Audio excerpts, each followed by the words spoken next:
Bienvenue à tous dans Autour de la parole, la plateforme où nous prenons le temps de réfléchir, de comprendre et de grandir à la lumière des Écritures. Aujourd'hui, nous poursuivons avec notre épisode sur le mystère du royaume. Comme vous le savez, pour en parler, je ne suis pas seul, je suis accompagné d'un merveilleux homme de Dieu, Glody Ilanga. Bonjour homme de Dieu. Bonjour mon frère Béthié, comment tu vas? Je vais bien, merci et toi. Ça va. C'est le monde là-haut.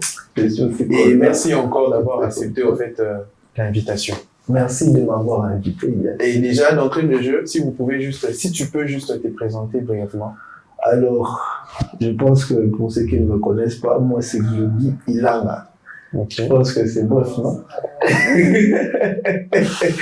Oui, donc c'est un peu ça. Je m'appelle Glody Ilanga, donc je pense que le nom c'est suffisant. Pour ceux qui veulent le reste, vous pouvez me suivre sur ma page Instagram. D'accord. D'entrée de jeu, quelle est la place de l'homme dans le royaume? Alors ça c'est une très bonne question. C'est une très bonne question. Pourquoi? Parce que moi j'ai croisé des gens qui pensent que l'homme est un roi. Ok. Vous voyez? J'ai croisé des gens qui pensent que l'homme est je ne sais pas moi qui. Donc cette manière de penser est vraiment erronée. Pourquoi? Parce que vous allez lire dans toute la Bible. Je viens dire dans toute la Bible. Il n'est jamais mentionné que l'homme est un roi. Vous voyez? À part peut-être dans le système dont David était roi, vous voyez. Mais quand on parle du royaume, on parle du règne de Dieu, bien sûr. Et dans le règne de Dieu, dans le royaume, l'homme n'est pas un roi. Ok. Nous sommes dans le tour de la parole. Bienvenue. Je vais lire pour vous quelques versets. Si vous allez dans Exode 19:6, la Bible dit ceci, c'est Dieu qui parle à Moïse par rapport à son peuple. La Bible dit ceci. Mais vous serez pour moi un royaume de sacrificateurs, un royaume de prêtres, un peuple choisi pour me servir. Voilà ce que tu diras aux Israélites. Ok? Quand Dieu parle, j'ai bien dit, je crois, au premier épisode que la vérité est progressive. Oui, on va le remarquer même dans la Bible.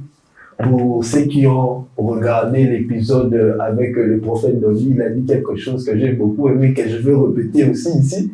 Il a dit, quand Isaïe a parlé quand Isaïe parle de l'Esprit du Seigneur, Isaïe 61, je pense, il dit, l'Esprit du Seigneur est sur moi, il m'a oint pour ça, et il cite, il m'a oint pour établir la justice, entre guillemets, c'est dans d'autres versions, bien sûr. Et quand Christ revient, il dit pour publier une année de grâce sans citer le fait qu'il vient pour rendre justice d'une certaine manière. Et donc, c'est la même chose qui se passe ici. Dans Exode, Dieu dit ceci, vous serez pour moi un royaume de sacrificateurs.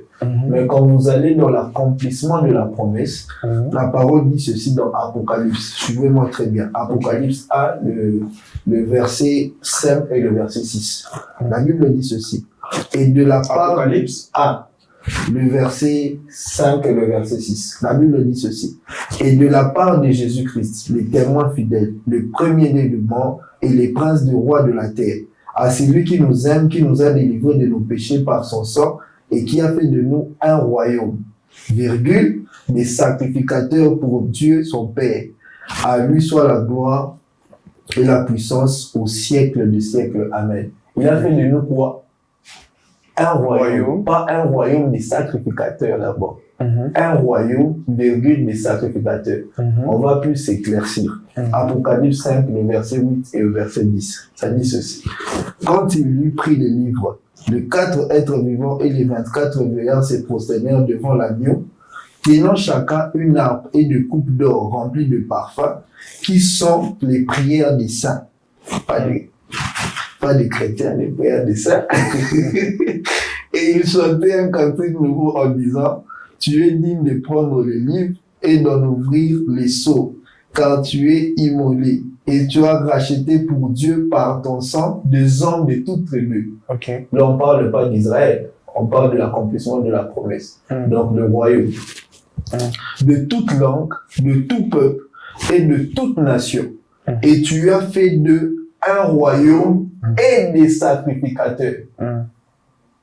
Vous voyez?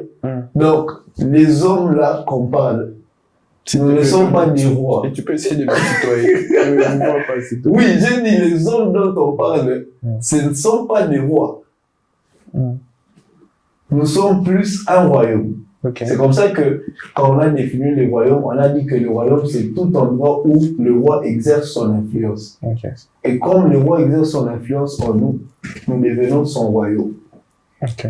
Oui, mais les hommes aussi sont aussi des sacrificateurs. Comme je suis là, je suis le royaume. Voilà. C'est comme ça que lors de l'épisode précédent, tu as dit que tu avais dit le royaume c'est kingdom, donc oui, le domaine du roi. Donc moi, je suis le domaine du voilà. Dieu. Si je comprends le territoire. La Bible dit même quelque chose. Ne savez-vous pas donc que vous êtes le temple du Saint-Esprit? En fait, il y a une question. J'ai une question. Par rapport à ça, au fait, j'avais oublié de mentionner, au fait, clairement. On voit, au fait, dans des royaumes terrestres, les royaumes avaient pour but de s'étendre, d'avoir des colonies et de devenir des empires. Vous comprenez, non? De coloniser des territoires et tout, de prendre quelques territoires. On va voir même à l'époque avec la Rome, on va voir avec quelques royaumes, même avec les royaumes unis, l'Angleterre et tout ce qui va avec. Vous voyez? Donc, dans les royaumes humains, on avait aussi ce truc-là de coloniser certains territoires, d'avoir d'autres territoires. Est-ce le cas aussi dans notre royaume à nous, dans le royaume des cieux? Alors aussi des colonies. Ok. Donc, dans le royaume des cieux, c'est un seul royaume. Ok. Donc, quand on parle du règne de Dieu en général. Il n'y a qu'un seul royaume, le royaume des cieux, qui s'étend, si je peux le dire comme ça, sur la terre. Et nous, qui représentons le Seigneur sur la terre. Donc, nous sommes son territoire, son domaine. Et quand on parle d'un royaume quand il s'étend, donc le roi devient automatiquement un empereur. Ok? Or, Dieu est un roi. Et quand on parle d'un empereur, ça veut dire qu'il est roi de plusieurs royaumes. Yes. Vous voyez? Or, Dieu n'est pas roi de plusieurs royaumes. Dieu est roi d'un seul royaume, qui est invisible et visible à la fois. Yes. Vous voyez? Et il y a quelque chose que j'aimerais notifier ici, puisque nous parlons de la place de l'homme. C'est que la Bible dit ceci. Je vais dire quelque chose de très bizarre. Jésus parle de l'adoration. Il dit, Dieu est esprit, il faut que ceux qui adorent Dieu l'adorent en esprit et en vérité. Il y a quelque chose qui me marque là, c'est que, puisque le roi est invisible, il faut que son royaume ou son peuple, si je peux dire ça dans ses sujets, soit eux aussi de la même nature que le roi. C'est comme ça que vous voyez que l'homme est d'abord esprit, et puis l'homme est physique. Donc il porte deux caractères. Vous voyez un peu? Et donc Dieu n'est pas un empereur, Dieu est un roi. Quand on parle d'un empereur, ça veut dire que c'est un roi de plusieurs royaumes. Oui, mais nous n'avons qu'un seul royaume, le royaume de Dieu. Et nous sommes son domaine. Il exerce en nous son influence. C'est ça la place de l'homme dans le royaume. L'homme est un esclave. Oui, si je peux dire de manière brute. L'homme esclave. L'homme est un esclave. Ce qui me ramène en fait avec ce mot doulos. Je sais pas si ça vient, si vous connaissez en fait dans le Nouveau Testament. Paul emploie en fait les mots souvent quand on parle de l'esclave, c'est le mot qui nous revient en grec, c'est doulos. Nous sommes des doulos de Dieu. Oui, en quelque sorte, si on peut le dire clairement, quand vous regardez l'introduction de Romains 1:1, Paul le dit, esclave de Jésus-Christ. Tite 1:1, esclave de Jésus-Christ. Et je parle même dans Timothée, il revient. Dans l'autre version, il dit serviteur. Donc, vous voyez la place de l'homme dans le royaume de Dieu. Nous sommes que des porteurs de Dieu. En réalité, nous prêtons à Dieu notre corps. C'est comme ça que Jésus-Christ dit ceci. Si c'est par la puissance de Dieu que j'ai fait Vous avez ces dit choses, que nous prêtons à Jésus notre corps. Pardon, hein? Vous allez continuer. Vous avez dit que nous prêtons notre corps à Jésus. Cela me ramène à cette écriture qui dit, ça parle de Christ, bien évidemment. Tu as voulu ni sacrifice, ni holocauste, mais tu m'as formé un corps pour que je fasse, ô Dieu, ta volonté. Comprenez? Donc, c'est aussi pour nous tous. C'est le cas de Richie, c'est le cas de tout le monde. En réalité, Dieu cherche des hommes, ok, qui sont prêts à faire sa volonté et pratiquer sa justice. Yes. Écoutez, la Bible dit ceci, la justice élève une nation. Tout ce qu'on a aujourd'hui, c'est parce que les hommes ne se soumettent pas à Dieu. Okay. N'est-il pas écrit que soumettez-vous donc à Dieu et ensuite résistez au diable? Les hommes essayent de résister au diable sans pour autant se soumettre à Dieu. Ok. Et c'est pour cela que l'évangile du royaume est combattu. Parce que l'évangile du royaume replace Dieu comme étant le seul roi. Mais les hommes veulent la gloire. Les hommes veulent être rois. Ils ne veulent pas être esclaves. C'est pourquoi Dieu ne les utilise pas. Et pour la preuve, certains quand ils partent vers Dieu, ils ne cherchent pas Dieu, mais ils cherchent la puissance. Pourquoi? Parce qu'ils veulent gouverner avec puissance. Alors que là, c'est la place qui est réservée à Dieu. Écoutez, le psalmiste dit ceci. Le psalmiste dit ceci. Porte élevez vos linteaux et faites place au roi. Qui est ces rois? Les seigneurs. Vous voyez un peu? Donc, en réalité... Mais homme de Dieu, tu peux essayer un peu, en fait, de m'éclaircir, en fait, sur le point où les hommes ne cherchent pas Dieu pour ce qu'il est, mais ils cherchent pour avoir la puissance. La puissance de Dieu. La puissance de Dieu. Bon, mais la puissance, Dieu nous ordonne d'être puissants. Je lis dans le psaume. En fait, il y a une différence entre rechercher Dieu et rechercher la puissance de Dieu. Comment? Quand je recherche Dieu, je recherche la personne que Dieu est. Ok. Et quand je le rencontre, automatiquement, je rencontre ses attributs. Ces attributs qui nous donnent même les valeurs du royaume. La fidélité, l'amour et tout ce qui va avec. Mais il y a des gens, ils recherchent la puissance de Dieu, donc le baptême dans le Saint-Esprit. Ils recherchent les manifestations des dons du Saint-Esprit. Ils recherchent que Dieu leur donne cette capacité de guérir. Vous voyez un peu? Alors que quand on recherche Dieu, on se soumet à la volonté de Dieu. J'ai vu une vidéo qui m'a fait du bien. Un homme de Dieu disait, ça prend du temps. Ça prend du temps de porter Dieu. Vous voyez un peu? Et les gens veulent à tout prix avoir la puissance de Dieu au lieu de chercher le Dieu qui est puissant. Cette parole a été dite de génération en génération. Et les gens ne se comprennent pas. Combien de gens aujourd'hui cherchent à faire des podcasts, comme on est là aujourd'hui, juste pour être vus et exposer leurs connaissances. Vous voyez un peu? Mais quand vous avez la conscience de la chose, un peu comme le peuple d'Israël quand ils étaient tourmentés ou quand ils étaient en guerre, ils vivaient bien, il se comportait n'importe comment. Mais quand il arrivait qu'il y a guerre ou bien qu'ils sont dans des souffrances, ils publiaient des jeûnes. Je veux dire encore quelque chose de très important ici. Ils publiaient des jeûnes et ils partaient, ils se remettaient même des sacs et ils pleuraient devant Dieu. Mais c'est l'attitude que Dieu nous demande d'avoir régulièrement dans notre vie. Quand Jésus enseigne la prière et les jeûnes, il dit quelque chose, il dit quand vous jeûnez. Il ne dit pas si vous jeûnez. Ça veut dire que vous devez le faire régulièrement. Il dit quand vous priez. Il ne dit pas si vous priez. Ça veut dire que vous devez le faire régulièrement. Chose que les autres là faisaient de temps en temps. Nous, on doit vivre dans ça. Et aussi pour éclaircir sur ça, eux, ils le faisaient beaucoup plus dans des cas de repentance. Voilà. Ou pour, souvent, c'était soit dans le cas de repentance, on va voir avec certaines, comment dans la Bible, en fait, dans l'Ancien Testament. Et une autre aussi, c'était pour demander une délivrance donnée, par exemple, par exemple, ils étaient sous l'emprise de certains peuples. Exactement. L'exemple que je peux donner des Philistins et autres, si vous pouvez me compléter par rapport à ça. Donc, il y a eu, par exemple, quand vous regardez, l'histoire de Joël, ou bien, allons même juste l'histoire de Jonas.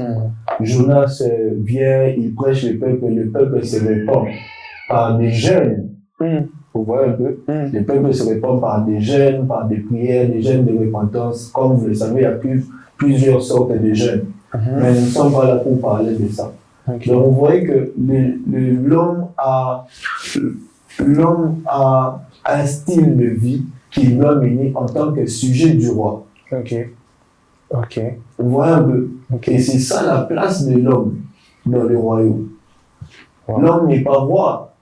Il n'est pas roi. Il y a des gens qui pensent que Dieu existe pour eux. Dieu n'existe pas pour nous. Nous, on existe. Nous, on existe pour lui. Ah, ok. Là, c'est Glody, j'aimerais aussi, j'aimerais en fait te poser une question. Pourquoi dans les évangiles, nous remarquons si souvent que pour expliquer certaines réalités comme les paraboles, Christ attachait toujours au royaume en disant le royaume des cieux est semblable à. Ok. Ça, c'est une très bonne question parce que Jésus il manquait vraiment pas à parler du royaume.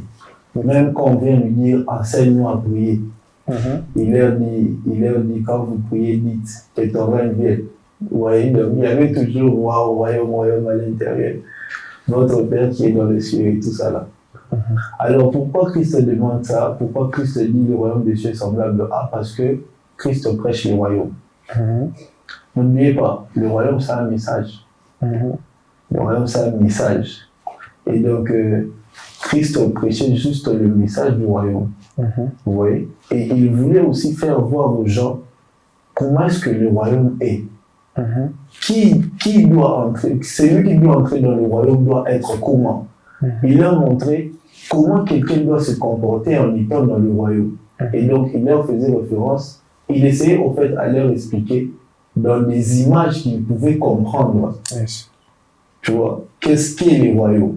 C'est comme ça qu'il leur disait, par exemple, quand il dit le royaume des cieux est semblable à quelqu'un qui trouve un trésor dans son champ, tout de suite il vend les champs et il prend les trésors, il rentre chez lui, il les garde précieusement. Juste pour, là j'ai déjà même paraphrasé. Tu vois un peu? Donc il voulait juste leur dire par exemple que le royaume des cieux est un trésor. Parce que le royaume des cieux est une richesse. Rappelez-vous, quand les jeunes riches parlent avec Christ, il y a une conversation qui se passe, il y a quelque chose de bizarre là-bas, il commence par appeler Christ bon maître. Christ le recadre, Christ le dit, il ne m'appelle pas bon. Vous voyez, dans notre théorie d'aujourd'hui, qu'est-ce qui se passe? C'est que les jeunes riches essayaient d'amadouer Christ. Son intention, ce n'était pas dire, parce que quand Christ lui dit, écoutez la réponse, quand il dit à Christ, qu'est-ce que je dois faire pour avoir la vie éternelle? Christ lui dit, tu connais les lois. Et il les répète pour lui. Donc ça veut dire que c'était quelqu'un qui connaissait les lois. Et il le faisait peut-être, je ne sais pas, parce qu'il a dit, j'ai fait tout ça. Mais Christ dit quoi? La Bible dit, Jésus le regardait et il est mort. Ensuite, il lui dit, vas-y, vends tout ce que tu as. Donc, vous allez vous rendre compte que la conversation ne tournait pas sur le fait que les jeunes riches devaient, par exemple, pratiquer les lois. La conversation était sur le fait que les jeunes riches voulaient acheter le royaume. En venant sur ça, tu peux nous expliquer la déclaration de Jésus dans Marc 9:1, affirmant que certains ne mourront pas avant d'avoir vu le royaume de Dieu venir avec puissance, alors que tous ses contemporains, historiquement, sont décédés. Ok. Là, il faut revenir dans la localisation des choses, dans le temps et dans l'espace. Ce qui se passe, c'est que Jésus parle du message du royaume. Encore une fois. Il leur dit, vous allez voir le royaume venir en puissance. Il parle de la puissance par laquelle le message du royaume allait être manifesté au prêché. Et donc là, ces contemporains l'ont vu, certains l'ont vu. Et dans notre temps aussi, certains vont le voir parce que nous sommes en train de revenir avec le message du royaume. Donc certains vont le voir et le vivre. Donc c'est tout simplement ça, parce que vous n'allez pas me dire que Pierre n'a pas vu cela. Jean n'a pas vu cela. Ouais. Et même les gens à qui, quand Jésus était déjà parti, les Corinthiens, ils n'ont pas vu ça. Qu'est-ce que l'apôtre Paul a prêché? N'est-ce pas Christ et son message? Ils ont vu. Ils ont vu cela. Et pour finir, si l'accès au royaume de Dieu c'est fait exclusivement par Christ, comment comprendre l'affirmation de Matthieu 11, 12 selon laquelle le royaume des cieux est forcé et ce sont les violents qui s'en emparent? C'est une très bonne chose, une très bonne question. Une très très bonne question parce qu'il y a un verset que j'aime, s'emparer. S'emparer, en d'autres termes, prendre, se faire propriétaire. Et donc, Christ parle aussi ici des personnes qui sont ou qui se donnent tous les moyens pour entrer dans le royaume. Et c'est ça que l'attitude des gens doit avoir aujourd'hui. Oui, parce qu'une fois de plus, parce qu'il faut vraiment faire la différence quand Christ parle du message du royaume ou quand Christ parle du royaume en tant que règne et l'influence de Dieu, du roi lui-même qu'il est. Et donc, Christ parle du message du royaume et il dit les gens se font violence pour entrer. Je crois que c'est le verbe utilisé là-bas, c'est biazo. Les gens se font violence pour entrer dans le royaume. Ça veut dire que ce n'est pas une violence avec les mains, c'est un état d'esprit interne. Ça veut dire qu'à l'intérieur de toi, ça bouillonne. Quelque chose ne va pas. Tu cherches à tout prix à avoir quelque chose. C'est un peu comme une soif. Et tu cherches à tout prix à calmer ou à diluer cette soif-là. C'est un peu dans ce sens-là que Christ parle. Et donc, les gens de violence en part et les gens qui ont cette soif-là peuvent, eux, entrer dans le royaume. Parce que je vais faire ici une référence. Christ dit aussi quelque chose. Il dit, à vous, vu que nous sommes dans le mystère du royaume et que le royaume n'est plus un mystère, il dit, à vous, il vous est donné de connaître les mystères du royaume, mais pas à eux, afin que s'accomplisse ce que le prophète Isaïe avait dit. Ils le regardent, mais ils ne voient pas. Je préfère en tout cas que les gens lisent leur Bible dans Parole de vie ou dans Parole vivante. C'est très clair en français, calme, où quand dans une seconde, beaucoup de gens se compliquent. Il dit, ils regardent, mais ils ne voient pas. Et il dit, après qu'il ait dit tout ça là, ouais, il dit quelque chose à la fin, c'est déjà la conclusion, je pense. Il dit quelque chose à la fin, il dit, à celui qui a, on donnera encore, mais à celui qui n'a pas, on va enlever même ce qu'il a. Il parle de l'intérêt du royaume.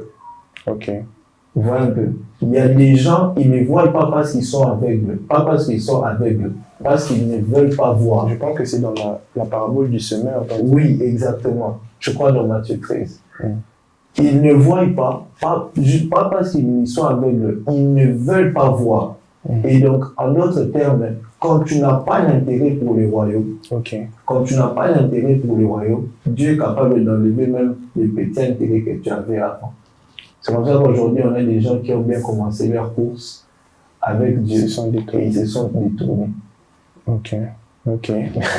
Merci beaucoup. Nous sommes déjà arrivés à la fin. Nous sommes déjà presque à la fin, mais j'aimerais en fait le mot en fait de la fin que vous pouvez donner par rapport à ce thème pour conclure sur le mystère du royaume pour nos téléspectateurs.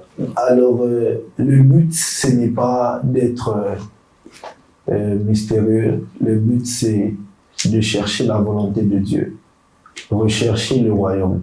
Dans Matthieu 6, Jésus dit, recherchez premièrement le royaume des cieux et sa justice, et le reste vous sera donné. Arrêtez de vous trimballer pour rechercher une bonne vie. Recherchez le règne de Dieu. Quand vous avez le règne de Dieu dans votre vie, vous savez, le règne de Dieu va transformer votre être. Il va changer votre caractère. Et quand vous parvenez à cette transformation, à ces changements, tout le reste, que ce soit tout ce que vous cherchez, cela vous sera donné, puisque tout cela se retrouve dans Dieu. Tout cela, c'est Dieu. Que l'Éternel vous bénisse et qu'il vous conduise à son obéissance. Amen. Merci en tout cas, homme de Dieu. Merci de ton intervention. Personnellement, j'ai vraiment été béni. Tu m'as éclairci sur le point noir que j'avais sur le royaume. Et j'espère aussi que ça serait le cas pour les personnes qui vont nous suivre. Merci d'avoir suivi cet épisode de Tour de la Parole. N'hésitez pas à vous abonner, à liker. Sinon, on se retrouve à très bientôt.